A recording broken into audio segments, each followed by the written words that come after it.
দেশে উদ্বেগজনক হারে বাড়ছে শিশু ধর্ষণ ও নির্যাতনের ঘটনা। ঘরে বাইরে সবখানেই অনিরাপদ শিশুরা। যদিও সুস্থ হয়ে ওঠে, তাও দেখা যাবে যে সে ভবিষ্যতে ভালো লাইফ লিড করতে পারবে না। শাস্তি তো দূরের কথা, যারা অপরাধ সংগঠন করে তারা বরং আরো বুক ফুলিয়ে এলাকায় অবস্থান করে। চরম অবক্ষয় ও বিচারহীনতার সংস্কৃতির কারণ ধর্ষককে সামাজিকভাবে বয়কটের আহ্বান। সোশ্যাল বয়কট একটা মানুষকে বুঝতে সাহায্য করবে যে এটি একটি অপরাধ। দেখছিলেন বিশেষ শিরোনাম। সন্ধ্যার সময়ের সঙ্গে আছি আমি পারমিতা হিম এবং আমি ফাহমিদা মৌটুসী। এবার অন্যান্য শীর্ষ সংবাদ। 7ই নভেম্বর কোনো সমাবেশ কর্মসূচি করতে দেয়া হবে না, হুঁশিয়ারি আওয়ামী লীগের। গণতন্ত্র প্রতিষ্ঠায় কোনো আপোষ নয়, পাল্টা জবাব বিএনপির। প্রশাসনের উদাসীনতার কারণেই ব্রাহ্মণবাড়িয়ায় সংখ্যালঘুদের বাড়িঘর ও মন্দিরে ভাঙচুর, দাবি এলাকাবাসীর। সহস্রাধিক অজ্ঞাত ব্যক্তির বিরুদ্ধে মামলা। বিচারক নিয়োগ ও পদোন্নতিতে আন্তরিক নয় নির্বাহী বিভাগ, মন্তব্য প্রধান বিচারপতির। বিচার বিভাগে গতিশীলতা আনতে আলাদা সচিবালয় প্রতিষ্ঠার তাগিদ আইন বিশেষজ্ঞের। স্থগিত হওয়া 399টি ইউনিয়ন পরিষদ নির্বাচনে ভোট গ্রহণ শেষে চলছে গণনা। প্রথমবারের মতো ভোট দিলেন বিলুপ্ত ছিটমহলের বাসিন্দারা। এবং হিলারির ইমেল কেলেঙ্কারির পুনঃতদন্তের খবর মার্কিন নির্বাচনী আলোচনা তুঙ্গে, পাল্টে যেতে পারে জরিপের ফলাফল। স্বস্তিতে ট্রাম্প।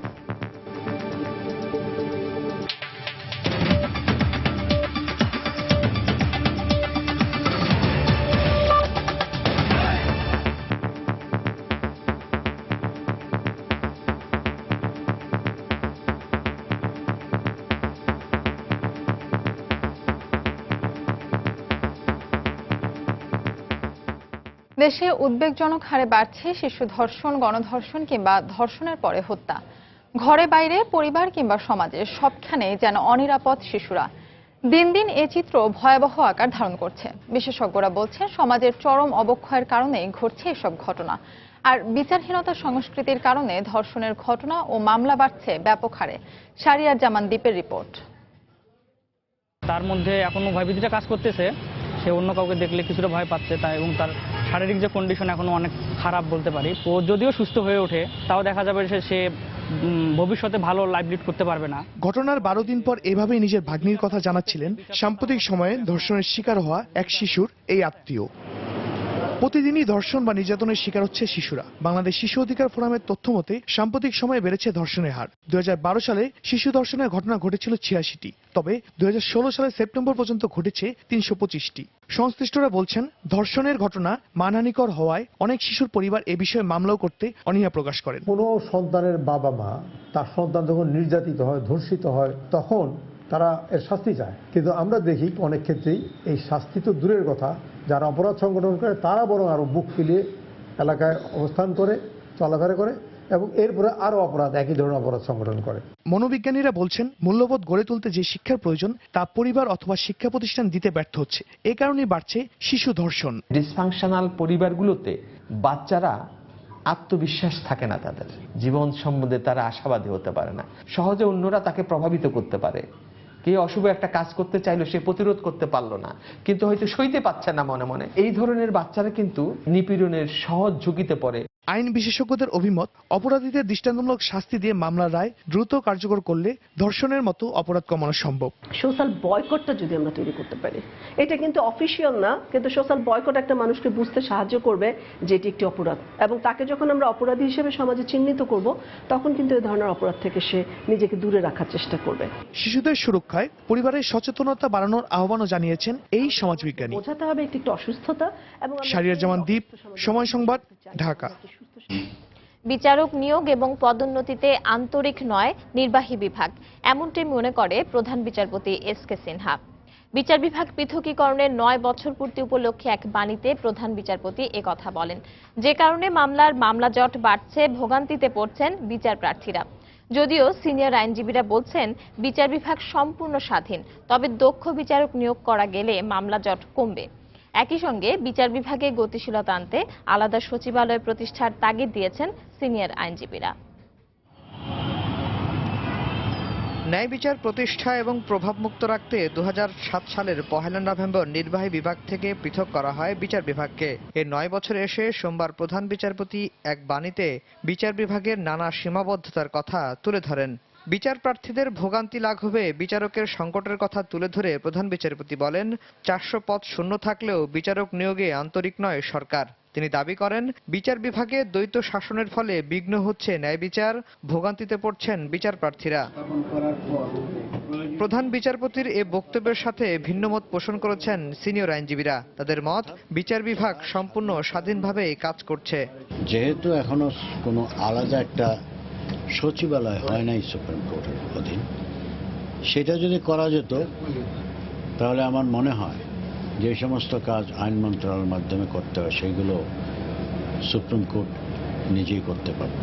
অ্যাপিলেট ডিভিশনসকে সম্পূর্ণভাবে আইন এর ব্যাখ্যা এবং আলটিমেট জাস্টিস করবার জন্য তাদের সংবিধানে যে ক্ষমতা দেওয়া হয়েছে সেটার ভিতরে সীমাবদ্ধ রাখা দরকার।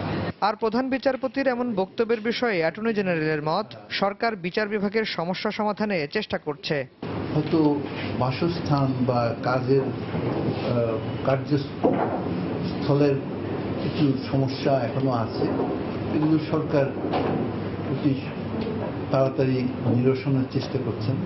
দেশে 10 লক্ষ মানুষের বিপরীতে বিচারক রয়েছে 10 জন। এই 3 বিশেষজ্ঞরই মত, পৃথক বিচার বিভাগীয় সচিবালয় প্রতিষ্ঠা করা গেলে সব সমস্যার সমাধান হবে। আফজাল হোসেন, সময় সংবাদ, ঢাকা।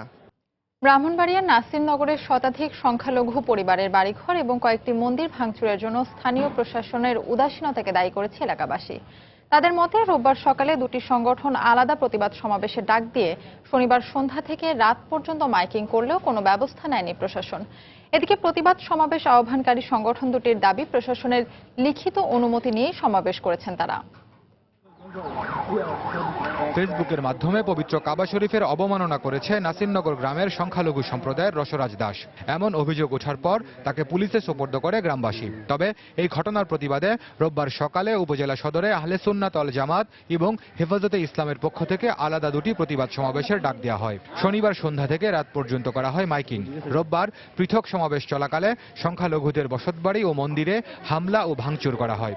গ্রামবাসী বলছে, কিছু বুঝে ওঠার আগেই শুরু হয় নির্বিচার হামলা ও ভাঙচুর। আমি বলবো যে প্রশাসক এবং এই থানার ওসি উনি যদি আরো ভালোভাবে আমাদের নিরাপত্তা দিত তাহলে এই ঘটনা ঘটতো না। আমাদের নিরাপত্তা কিছুই দেয় নাই, কিন্তু আমরা এখনো যে আছি আমরা খুব আতঙ্কের মধ্যে আছি। মাইকিং করছে ঠিক আছে তারা, কিন্তু পুলিশ প্রশাসন এরকম কোনো তৎপরতা নেই বা অন্যান্য যে প্রশাসন আছে, এখানে তো ইউনু সাহেব আছেন, উনি ম্যাজিস্ট্রেট, এসিল্যান্ড আছে ম্যাজিস্ট্রেট, ওনারা যদি পদক্ষেপ নিতে তাহলে এই ধরনের ঘটনা ঘটতো না। অনুমোদন দিছে ঠিক আছে, কিন্তু রক্ষণাবেক্ষণের জন্য যেভাবে পুলিশ প্রশাসনের প্রয়োজন ছিল সেই পরিমাণ পুলিশ প্রশাসন ছিল না।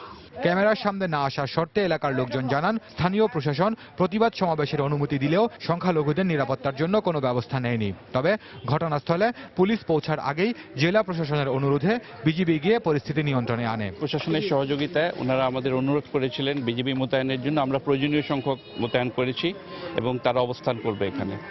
তো আপনারা দেখেছেন যে আমরা সবচেয়ে প্রথমে এখানে আসছি, প্রয়োজন হলে একটা কমিটি করে বিষয়টা তদন্ত করব।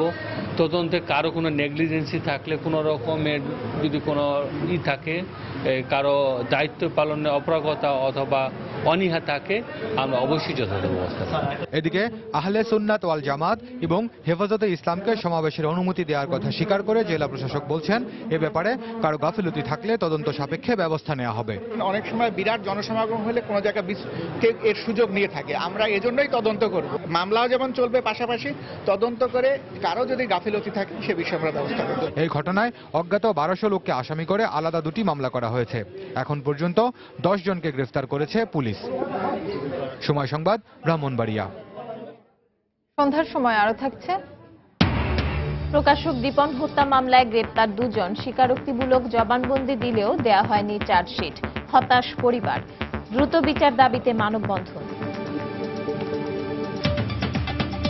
রাষ্ট্রের সব ক্ষেত্রে রাজস্ব বান্ধব সংস্কৃতি চালু করতে এবার সর্বোচ্চ করদাতাদের জন্য ট্যাক্স কার্ডের সংখ্যা বাড়ালো সরকার। সকালে সচিবালয়ে মন্ত্রিসভার নিয়মিত বৈঠকে প্রচলিত 20টি ট্যাক্স কার্ডের পরিবর্তে 125টি কার্ডে উন্নীত করার প্রস্তাবে অনুমোদন দেয়া হয়। প্রধানমন্ত্রী শেখ হাসিনার সভাপতিত্বে অনুষ্ঠিত মন্ত্রিসভার ওই বৈঠকে ট্যাক্স কার্ড নীতিমালা ছাড়াও বিভিন্ন মন্ত্রণালয় ও বিভাগের 2015-16 অর্থ বছরের কার্যাবলী সংক্রান্ত বার্ষিক প্রতিবেদন উপস্থাপন করা হয়।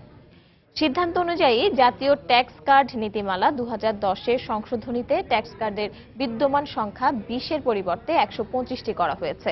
এর ফলে বর্তমানে ব্যক্তি পর্যায়ে 64, কোম্পানি বা প্রতিষ্ঠান পর্যায়ে 50টি এবং অন্যান্য ক্যাটাগরিতে 11 জনকে ট্যাক্স কার্ড দেয়া হবে।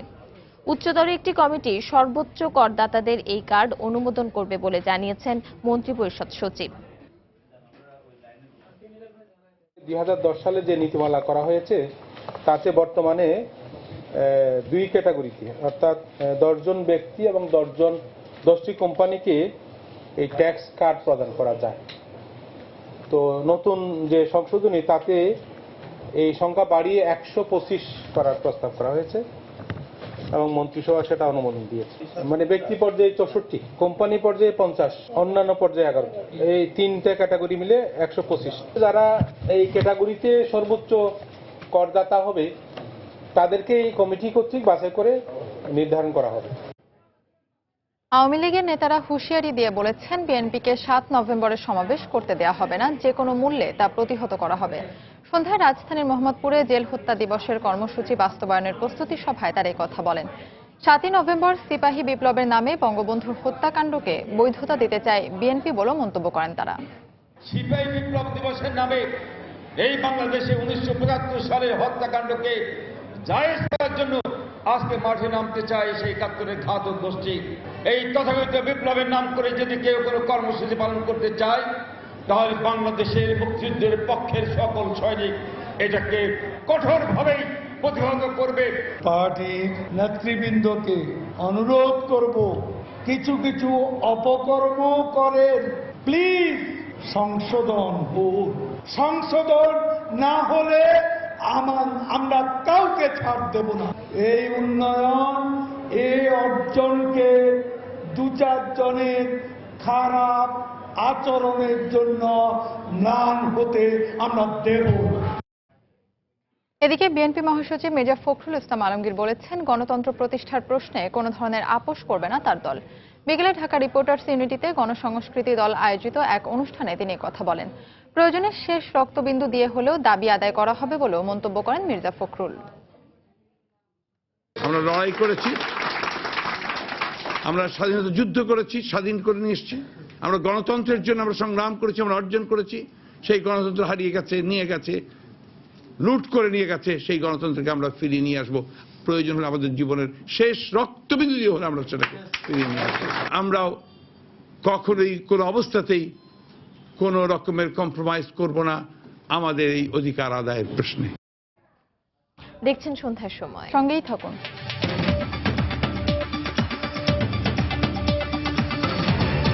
এবার মার্কিন নির্বাচনের খবর। হিলারি ক্লিন্টনের ইমেইল পুনর্তদন্তের খবর প্রকাশ করে মার্কিন গোয়েন্দা সংস্থা এফবিআই প্রধান জেমস কমে আইন ভঙ্গ করেছেন বলে অভিযোগ ডেমোক্র্যাট দলের। এদিকে পুনর্তদন্তের বিষয়টি গোপন রাখার জন্য মার্কিন বিচার বিভাগের পক্ষ থেকে এফবিআইকে বলা হয়েছিল বলে খবর বেরিয়েছে। তবে তা উপেক্ষা করে নির্বাচনের ঠিক কয়েকদিন আগেই জানানো হলো 6.5 লাখ ইমেইল তদন্তের জন্য এরই মধ্যে নির্দেশনা পাওয়া গেছে। এদিকে জনমত জরিপে ব্যবধান আরও কমিয়ে এনেছেন রিপাবলিকান প্রার্থী ডোনাল্ড ট্রাম্প। জরিপের ফলাফল যখন আভাস দিচ্ছিল এবার ইতিহাস বদলে যুক্তরাষ্ট্রের সর্বময় ক্ষমতা পেতে যাচ্ছেন একজন নারী, তখন নতুন করে ইমেল বিতর্ক মাথাচাড়া দিয়ে ওঠায় অবস্থা আবারও নাজুক হয়ে গেছে। আর এমন পরিস্থিতি সৃষ্টির জন্য এফবিআই পরিচালক জেমস কমেকে দুষছেন ডেমোক্র্যাটরা। দলের শীর্ষস্থানীয় নেতা হ্যারি রেইড রোববার অভিযোগ করেছেন, নির্বাচনী ফলাফলে প্রভাব ফেলে এমন কর্মকাণ্ড পরিহারে যে মার্কিন নীতি রয়েছে তা ভঙ্গ করেছেন জেমস কমে। এরই মধ্যে হুমা আবেদিনের কাছ থেকে পাওয়া 6.5 লাখ ইমেইল পুনর্তদন্তের অনুমতি পেয়ে গেছে এফবিআই। আমাদের কাছে এখনো কোনো তথ্য প্রমাণ নেই যে সেসব ইমেইলে কোনো রাষ্ট্রীয় গোপন তথ্য আদান প্রদান হয়েছে কিনা। তবে এই অভিযোগ সত্য যে গুরুত্বপূর্ণ তথ্য চালাচালিতে তেমন সচেতন নন তারা। এদিকে ডোনাল্ড ট্রাম্প এবার অভিযোগ করেছেন, মার্কিন বিচার বিভাগ আবারও হিলারির ইমেইল কেলেঙ্কারির বিষয়টি ধামাচাপা দেওয়ার চেষ্টা করছে। রোববার গুরুত্বপূর্ণ দোদুল্যমান অঙ্গরাজ্য নেভাদায় নির্বাচনী প্রচারণায় গিয়ে তিনি এই অভিযোগ করেন। She gets a subpoena মার্কিন ডিপার্টমেন্ট অব জাস্টিস তাদের সর্বোচ্চ চেষ্টা চালাচ্ছে হিলারি ক্লিন্টনকে বাঁচানোর। তারাও কারচুপির চেষ্টা করছে। এই অবস্থায় নির্বাচনের দিন যত ঘনিয়ে আসছে ততই কমছে দুই প্রার্থীর মধ্যে জনসমর্থনের ব্যবধান। তানজিম মুনিয়াত, সময় সংবাদ। এদিকে নির্বাচনের মাত্র কদিন আগে এফবিআই হিলারি ক্লিন্টনের ইমেল পুনর্তদন্তের ঘোষণা দেয়ায় জরিপের ফলাফল আদৌ বাস্তবায়ন হবে কিনা তা নিয়ে সংশয় দেখা দিয়েছে। আর স্বভাবতই এই অক্টোবর সারপ্রাইজ লুফে নিয়ে স্বস্তিতে রয়েছেন প্রতিপক্ষ রিপাবলিকান প্রার্থী ডোনাল্ড ট্রাম্প। এদিকে সিদ্ধান্তহীনতায় থাকা ভোটাররা পাল্টে দিতে পারে প্রেসিডেন্ট নির্বাচনের ফলাফল। নিউ ইয়র্ক থেকে আরো জানাচ্ছেন তুষার আব্দুল্লাহ। রোববার সকালটি হিলারি ক্লিন্টন বা ডেমোক্রেটদের ঘাঁটি বলে পরিচিত নিউ ইয়র্কের আবহাওয়ার যেই রৌদ্রোজ্জ্বল আবহাওয়া ছিল, সেখান থেকে ধীরে ধীরে দুপুরের পর থেকেই কিন্তু আবহাওয়া পরিবর্তন ঘটতে থাকে। আমরা মেঘলা আকাশ দেখেছি, বৃষ্টি দেখেছি, এবং এই যে এই রাতের মাঝামাঝি এসেও কিছুটা শৈত্যপ্রবাহ দেখতে পাচ্ছি। এই যে পরিবর্তন, এই পরিবর্তনটি কিন্তু ভোটের হাওয়াতেও এক ধরনের পরিবর্তন এনে দিয়েছে। আমরা দেখছি যে নিউ ইয়র্কের যে ভোটাররা আছেন বা নিউ ইয়র্কের যে অভিবাসীরা আছেন, নাগরিকেরা আছেন, তাদের মধ্যেও হিলারি ক্লিন্টন এবং ট্রাম্পকে নিয়ে আলোচনাও এক ধরনের বাঁক এসেছে।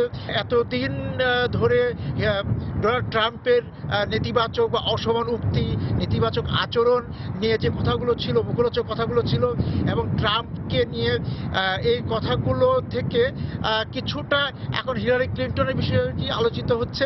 অ্যাপোলাইজ করেছে যে হ্যাঁ, এটা আমি মিস্টেক করেছি। তো if she admitted she wants to become a president, how we can trust her? ট্রাস্টের দিক দিয়ে আজকে মানে আমেরিকার জনগণ দুই ভাগ হয়ে রয়েছে। এই জন্য 8 তারিখ পর্যন্ত আমাদের অপেক্ষা করতে হবে কে প্রেসিডেন্ট হবে। এই দুজন প্রার্থীকে নিয়ে তারা যে খুব সুখকর অবস্থানে, স্বস্তিকর অবস্থানে আছে তাও না, তারপরেও এই দুই প্রার্থীর মধ্যেই যেহেতু একজনকে তো বেছে নিতে হবে, সেই দিক থেকে হিলারি ক্লিন্টন, ওই যে আমরা বলে আসছি যে বিভিন্ন অঙ্গরাজ্যে হিলারি ক্লিন্টন বা ডেমোক্রেটরা এগিয়ে আছে। 8 দিন বা 7 দিনের মতো যে সময় আছে, সে সময় এসে কিন্তু ভোটাররা বলছে যে তারা যে কথাই বলুন না কেন, আসলে সিনেট বা কংগ্রেসে আসলে এই আধিপত্যটা রিপাবলিকান এবং ডেমোক্রেটরা কে রাখতে পারছেন। এই দুই প্রার্থীর জন্য বা মার্কিন যুক্তরাষ্ট্রের অধিবাসীদের জন্য, বিশ্ব নাগরিকদের জন্য কোনো অক্টোবর সারপ্রাইজের শেষ কোনো মৌকা আসছে কিনা, শেষ কোনো সারপ্রাইজ অপেক্ষা করছে কিনা, সেটা দেখতে হবে। নিউ ইয়র্ক থেকে তুষার আব্দুল্লাহ। সন্ধ্যার সময় আরো থাকছে। বাংলাদেশ ক্রিকেট খেলার জন্য যথেষ্ট নিরাপদ বললেন ইসিবির চেয়ারম্যান কলিন গ্রেভস। টাইগারদের বিপক্ষে আরও সিরিজ খেলতে আগ্রহী ইংল্যান্ড।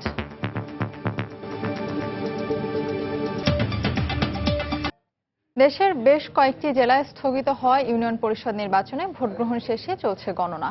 এরই মধ্যে বেশ কয়েকটি ইউনিয়নের বিভিন্ন কেন্দ্র থেকে ফলাফল আসতে শুরু করেছে। ভোটগ্রহণ শেষে নিরাপত্তার মধ্য দিয়ে ব্যালট বাক্স নিয়ে যাওয়া হয় প্রতিটি কেন্দ্রে। এ সময় সংশ্লিষ্ট কর্মকর্তাদের উপস্থিতিতে ভোট গণনা শুরু হয়। ভোট গণনাকে কেন্দ্র করে প্রতিটি কেন্দ্রে নেওয়া হয়েছে সর্বোচ্চ নিরাপত্তা ব্যবস্থা। এর আগে সকালে দেশের 60 জেলার 202টি উপজেলার 399টি ইউনিয়ন পরিষদে শান্তিপূর্ণভাবে ভোটগ্রহণ অনুষ্ঠিত হয়। এদিকে এবার প্রথমবারের মতো নির্বাচনে অংশ নিতে পেরে দারুণ উচ্ছ্বসিত বিলুপ্ত ছিটমহলের বাসিন্দারা।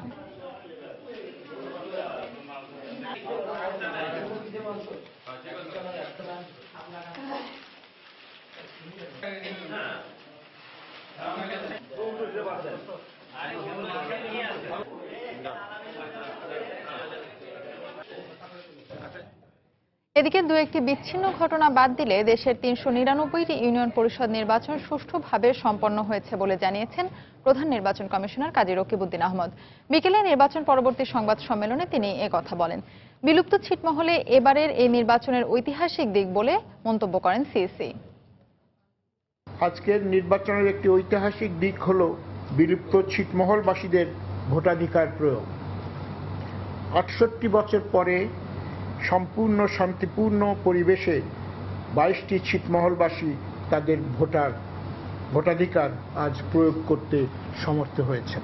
সকলের সম্মিলিত প্রচেষ্টায় আমাদের আজকের নির্বাচন সুষ্ঠুভাবে সম্পন্ন করা সম্ভব হয়েছে।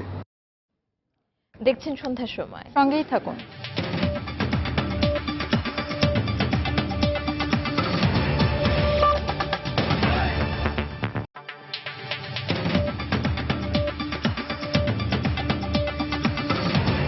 জাগৃতি প্রকাশনীর মালিক ফয়সাল আরেফিন দীপন হত্যা মামলায় গ্রেপ্তার দুজন আদালতে স্বীকারোক্তিমূলক জবানবন্দি দিলেও 1 বছরে জমা পড়েনি চার্জশিট। একই অবস্থা শুদ্ধস্বর প্রকাশনীর মালিক আহমেদুর রশিদ টুটুল হত্যা চেষ্টা মামলার। পুলিশ বলছে আরও কয়েকজন আসামিকে গ্রেপ্তার করতে পারলেই চার্জশিট দেওয়া সম্ভব হবে। দীপনের পরিবার বলছে সুষ্ঠু বিচারের ভার রাষ্ট্রের ওপর ছেড়ে দিয়েছেন তারা। খান মোহাম্মদ রুমেলের রিপোর্ট। বাংলাদেশের প্রকাশনা জগৎকে বদলে দেওয়ার স্বপ্ন, অসাম্প্রদায়িক ও মুক্তিযুদ্ধের চেতনায় ভাস্বর সমাজ গড়ার ব্রত নিয়ে কাজ করছিলেন যে গুটি কয়েক তরুণ, তাদেরই একজন ফয়সাল আরেফিন দীপন। মুক্তচিন্তার বই প্রকাশের দায়ে গেল বছরের এই দিনে শাহবাগের আজিজ সুপার মার্কেটে নিজ প্রতিষ্ঠানে কুপিয়ে হত্যা করা হয় তাকে। একই দিন লালমাটিয়ার নিজ কার্যালয়ে নৃশংস হামলার শিকার হন শুদ্ধস্বর প্রকাশনীর স্বত্বাধিকারী আহমেদুর রশিদ টুটুল এবং লেখক ব্লগার রণদীপম বসু ও তারেক রহিম। পরের 3 জন ভাগ্যক্রমে বেঁচে গেলেও দীপনের ফেরা হয়নি জীবনের জয়গানে। তবে দীপনের জীবন থমকে গেলেও থমকে যায়নি তার স্বপ্ন। তার প্রিয় প্রতিষ্ঠান জাগৃতিকে জাগিয়ে রেখেছেন তার স্ত্রী। চিকিৎসা বিজ্ঞানের মতো সম্পূর্ণ বিপরীতধর্মী পেশা থেকে এসেও পরিচালনা করছেন প্রকাশনা সংস্থা। পারিবারিক যে খড়গটা নেমে এসেছে, যে আঘাতটা আমরা পেয়েছি, ওটা সামলানোটাই আমাদের দায়িত্ব ছিল। বিচার আছে, প্রক্রিয়াধীন, এটা ত্বরান্বিত করবার দায়িত্ব সরকারের, রাষ্ট্রের। যারা এই নীতি নির্ধারকের জায়গায় আছেন তারা ব্যাপারটার গুরুত্ব অনুধাবন করেই সেইভাবে আগাবেন, আমরা সেটাই আশা করি। এদিকে পুলিশ বলছে দীপন হত্যার সঙ্গে জড়িত অভিযোগে আনসার আল ইসলামের 2 কর্মীকে গ্রেফতার করেছেন তারা। আসামিরা আদালতে জবানবন্দিও দিয়েছে। এছাড়া হত্যার অন্যতম পরিকল্পনাকারী শরীফ ওরফে মুকুল রানা মারা গেছে বন্দুকযুদ্ধে। দীপন হত্যার রহস্যের জট খুলেছে বলে পুলিশ দাবি করলেও প্রশ্ন ছিল 1 বছরেও চার্জশিট জমা পড়েনি কেন। আমরা আশা করছি যে অপরাপর আসামি যারা আছে, যাদেরকে আমরা গ্রেপ্তার করতে এখনো পারিনি, তাদেরকে গ্রেপ্তার আমরা আশা করছি যে এই কাজগুলো সম্পন্ন করতে পারলে আমরা খুব সহসাই এই 2টি মামলার অভিযোগপত্র আদালতে দাখিল করব।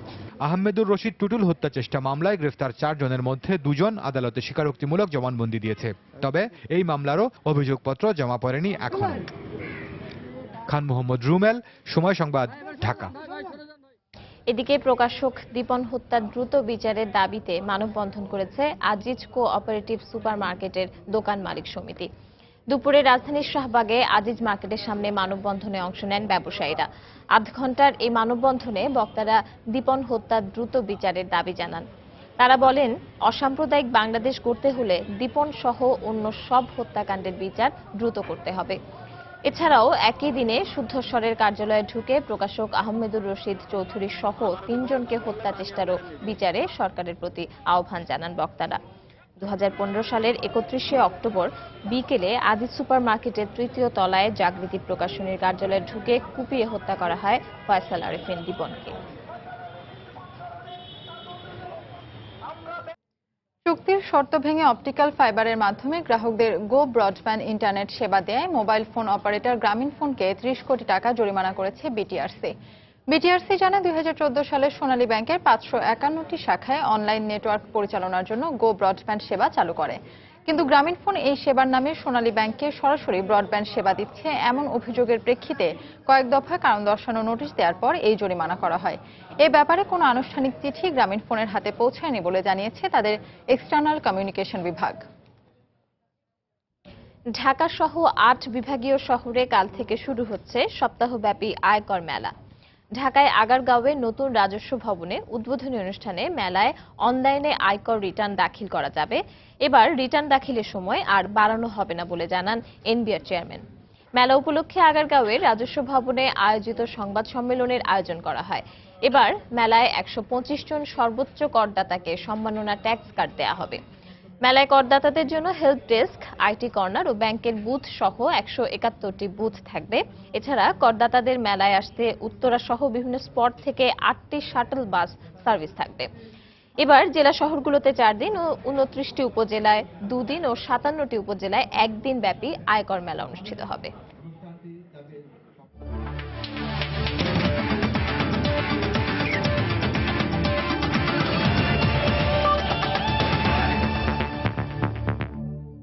আগামীতে বাংলাদেশের বিপক্ষে আরো বেশি দ্বিপাক্ষিক টেস্ট সিরিজ খেলতে আগ্রহ প্রকাশ করেছেন ইংল্যান্ড ও ওয়েলস ক্রিকেট বোর্ড ইসিবির চেয়ারম্যান কলিন গ্রেভস।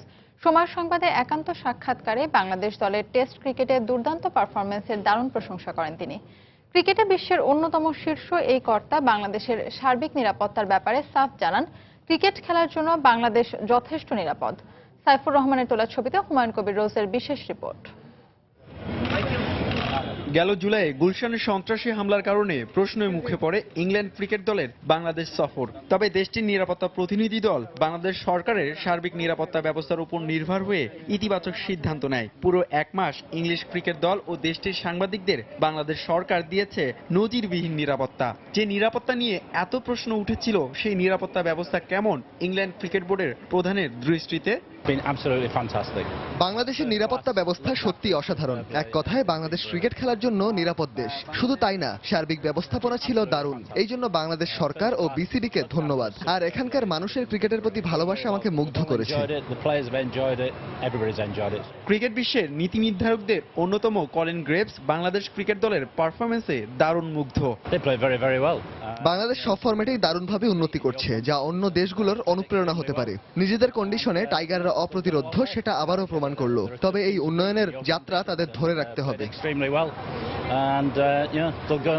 2005 ও 2010 সালে দুইবার ইংল্যান্ডের মাটিতে দ্বিপাক্ষিক সিরিজ খেলার সুযোগ পেয়েছে বাংলাদেশ। তবে ঢাকা টেস্টে অবিস্মরণীয় জয়ের পর ইসিবি এখন আগ্রহী হয়ে উঠেছে বাংলাদেশের বিপক্ষে আরো বেশি দ্বিপাক্ষিক সিরিজ খেলতে। আমাদের এফটিপিতে দারুণ ব্যস্ততা। তবে হ্যাঁ, এর বাইরে আমরা চেষ্টা করব বাংলাদেশের বিপক্ষে বাড়তি টেস্ট খেলার সুযোগ বের করতে, কারণ বাংলাদেশের পারফরমেন্স আমাদের উদ্বুদ্ধ করছে। চট্টগ্রামের মাটিতে দারুণ লড়াইয়ের পর ঢাকা টেস্টে বাংলাদেশের ঐতিহাসিক বিজয় আইসিসির মস্তিষ্কে টাইগারদের বাড়তি টেস্ট খেলার দাবি জোরালো করে তুলল। হুমায়ুন কবির রোজ, সময় সংবাদ, ঢাকা। সন্ধ্যার সময়ের এই পর্যায়ে শীর্ষ সংবাদ জানিয়ে দিচ্ছি আরেকবার।